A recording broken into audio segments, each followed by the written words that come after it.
Alô, amigos do canal Geomasa, como é que vocês estão? Tudo bem? Tudo tranquilos? Como é que vocês têm passado? Opa, espero que muito bem. E é claro que nós vamos fazer mais um Jornal do Masa, mas antes gostaríamos da colaboração de vocês. Para tanto, é necessário se inscrever, deixar um like, um comentário, compartilhar o vídeo nas redes sociais. Se quiser nos apoiar, temos o Seja Membro e o Apoia-se. Muito obrigado! Vamos, para tanto, utilizar uma reportagem do Estado de São Paulo nesta edição de domingo, 11 de outubro de 2020, onde circulava com o número 46.380. Na página A3, logo na editorial do Estado de São Paulo, ele repercute aquilo que se fala há um certo tempo sobre, evidentemente, o rompimento do acordo Mercosul e União Europeia, que foi tão comemorado ano passado pela chancelaria brasileira. Encontra-se na seção Notas e Informações, que é assinado pelo Antônio Carlos Pereira, diretor de opinião de O Estado de São Paulo. Diz o seguinte: o acordo União Europeia-Mercosul na Berlinda. O Parlamento Europeu praticamente rejeitou o acordo União Europeia-Mercosul. Em votação, no atual dia 7 de outubro de 2020, o plenário aprovou emenda em um relatório sobre a política comercial europeia, enfatizando que o acordo não pode ser ratificado na sua forma atual.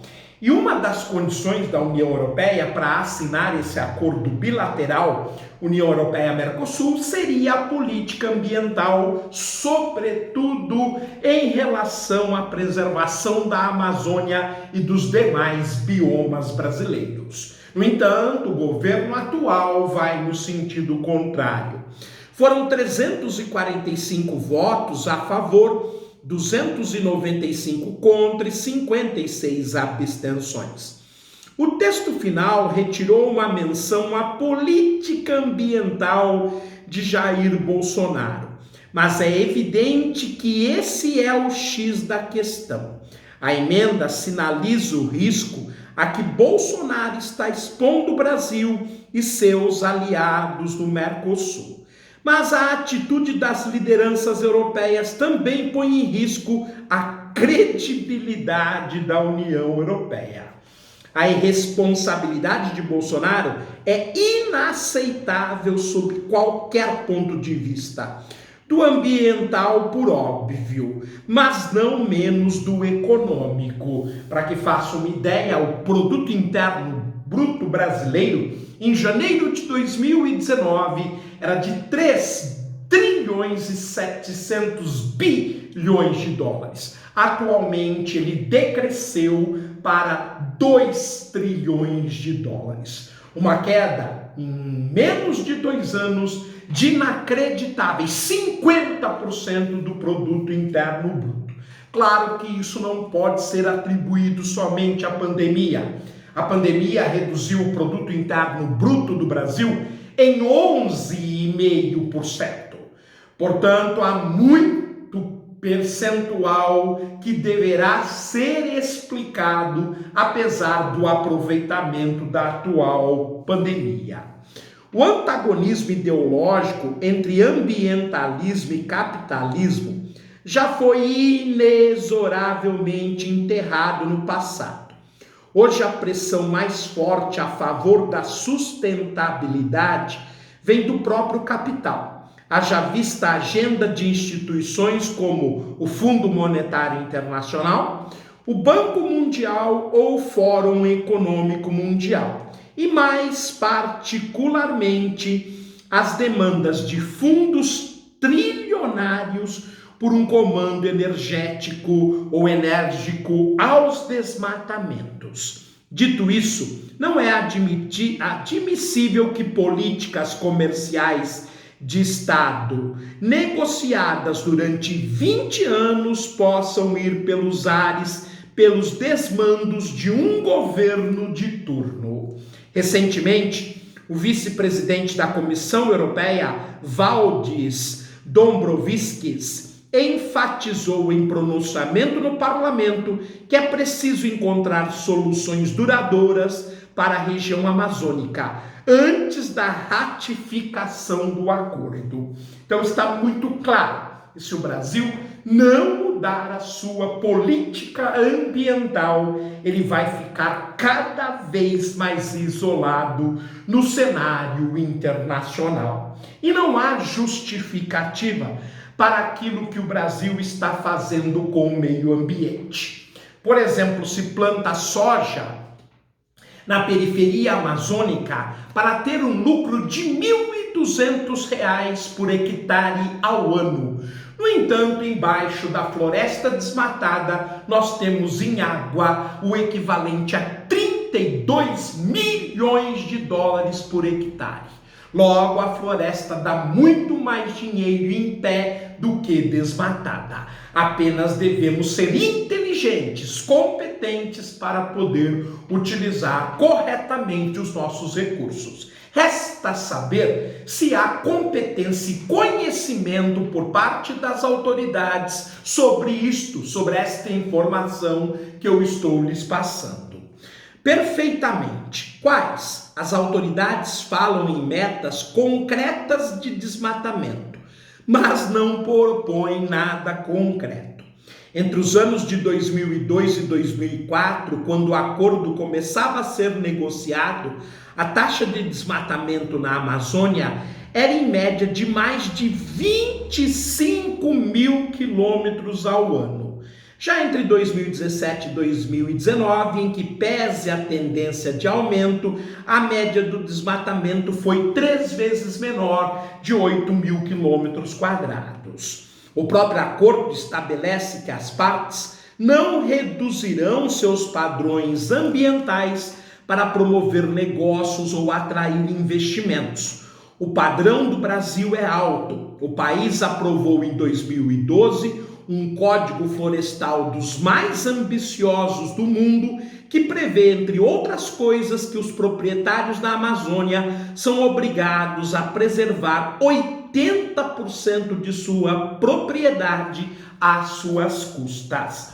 Como o próprio texto diz, realmente o Código Florestal, assim como várias legislações brasileiras, são muito avançadas. No entanto, na prática elas não funcionam, porque não há órgãos com competência, com liberdade e, sobretudo, com coragem para aplicar a legislação. De resto, o agronegócio tem batido recordes de produtividade em escala que superem muito o aumento da área cultivada. O Brasil tem uma das maiores matrizes de energia limpa do mundo, que é a hidráulica. Outra cláusula importante é o compromisso com o Acordo de Paris sobre o clima, que foi assinado em 2015, que o governo atual, seguindo o exemplo dos Estados Unidos, de Donald Trump, que tirou os Estados Unidos do acordo ambiental em 2017, estava também tendencioso a se retirar.